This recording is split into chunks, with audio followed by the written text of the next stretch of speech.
से बोलना। हाँ गावे गावे ई थिएटर चलावे चलावे। ये टोपी वाले साउंड वाले भाई थोड़ा ऊपर देख के।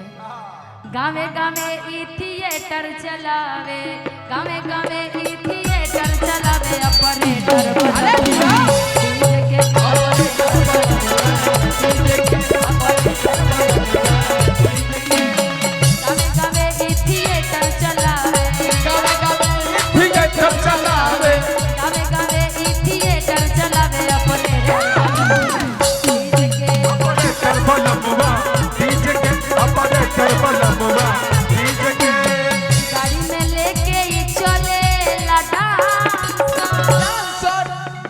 गाड़ी में लेके ही चले डांस, आए लाउंसर बनौलख जीजे के।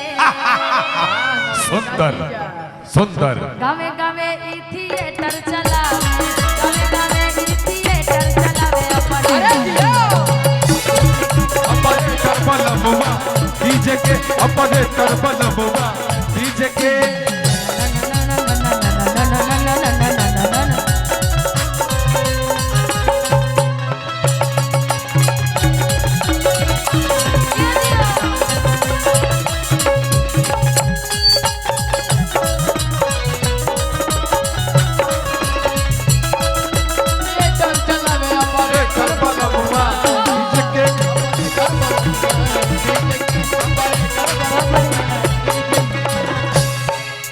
बस बस बस उतना ही तक था। इतना भी नहीं बोल देना है कि उनकी शादी हो गई हो तो तलाक हो जाए।